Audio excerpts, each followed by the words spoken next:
January 27th is the annual International Holocaust Remembrance Day, and in honor of those who have tragically perished, a very special book has been created. Joining me today to talk about this newly released text, a very heavy one in fact, called "And Every Single One Was Someone," is CEO and owner of Gefen publishing house, Ilan Greenfield. Ilan, Shalom. Thank you so much for coming in. Here, I'll pass this to you so you can talk to us a little bit about it. Tell us about this incredible book. Well, the book has in it one word, and the one word is a three-letter word that says Jew, and it appears in the book 6 million times. And while on one hand people would say it makes the Holocaust, it makes the whole issue very impersonal, I think it is the contrary.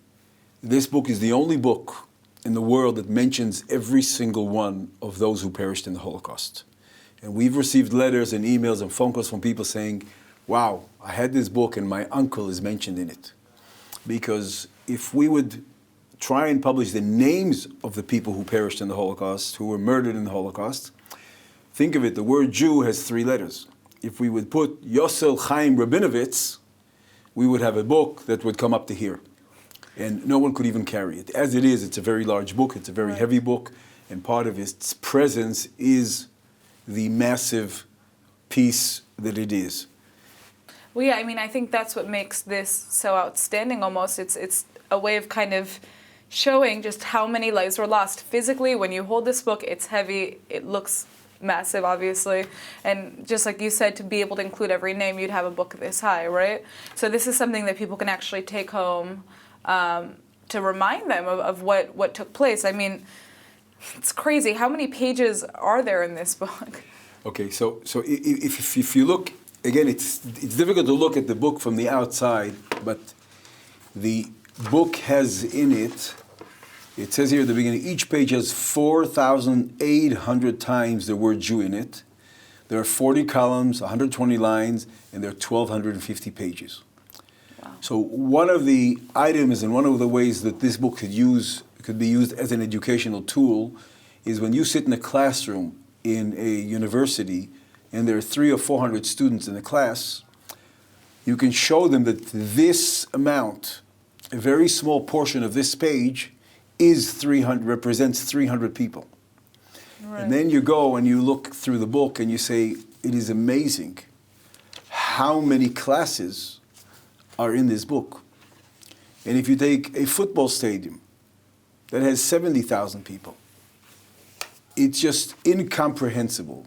One of the problems that I found is that it is almost impossible to explain to people what the number 6 million is. When we hear of a car accident and 2 people were hurt, it's very easy for us as human beings to relate to that. Because we hear 2 names, we can put the faces behind that, and it's very sad, but it's understandable for us because we can grasp that number. When there is a terror attack and 10 or 20 or 30 people are hurt, it already becomes less personal for us. It's very difficult for us to grasp it. When there's a tsunami of 10,000 casualties, we're totally almost oblivious to it because it's so big that we cannot relate to it. And here we have a number that's 6 million. What's interesting is that I saw on the front page, I mean, when you open the book, it says this is number 2,000 and something out of 6 million books that I imagine have been sold, correct? No? What we have done, if we look at the book inside, we have made a page that will make the book very personal for many people. Meaning, one of the ways of using this book is of me taking this book and dedicating the book to someone who I know who perished in the Holocaust, someone who was murdered, a family member or anybody else. So in classrooms, what people do is we ask the teachers to give each student a name that they have to choose from the Holocaust who was murdered and died in the Holocaust. They do some research, and then they dedicate the book to that person. Now this book becomes a memorial for that one Holocaust. So how many copies of this book have been distributed so far? Do you have a number? Yes, we have distributed probably between 5,000 and 6,000 copies so far. Wow. And we're continuing. Every book is numbered by hand, 1 out of 6 million. And what we've done with certain communities, we've allocated them 1,000 copies, and as they go along and distribute them, they buy 50 at a time. Right. So a certain community will have the number 12,000 to 13,000. So I guess my final question for you is, what is the main message that you hope people take away from this book if they choose to take it home?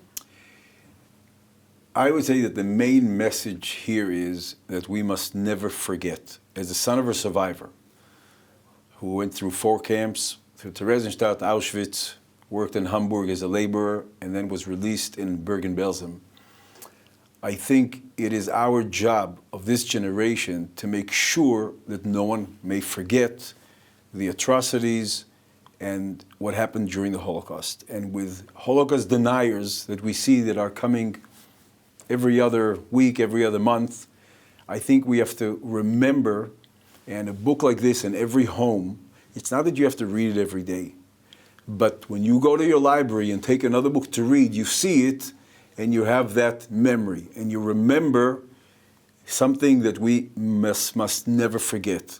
If I may add one thing, a few months ago, the Mein Kampf was reissued in Germany, and all the academics came out and said that it's very good because one has to study and learn the reasons of what happened. And when I was interviewed on CNN, I said, look, the worst thing that could happen is that under the academic auspices, this book will become a bestseller. And sure enough, 6 months later, Mein Kampf became a bestseller and sold over 80,000 copies. I do not believe that the people who bought it were all academics trying to do research. I think there's an undertone of anti-Semitism, and people want to read that again because they enjoy it. And this book serves as something against that, because this book shows you that 6 million lives were murdered. They didn't just go away. They were murdered by other human beings who were very bright people who were very cultured people. But because of anti-Semitism, because of what happened in Europe then, they took the lives of 6 million other people, which if they were all alive today, we would have had another 30 or 40 million Jews living around this world. Yeah, I mean, I can tell you that if I were to be going to the library or bookstore, this would be standing out to me 100% because I think this is something very special and important that you guys have created, and I hope that I can get a copy myself. Thank you very much. I hope you do, and I hope you keep it at home. I will. I absolutely will. Thank you for coming in. Thank you very much. Shalom.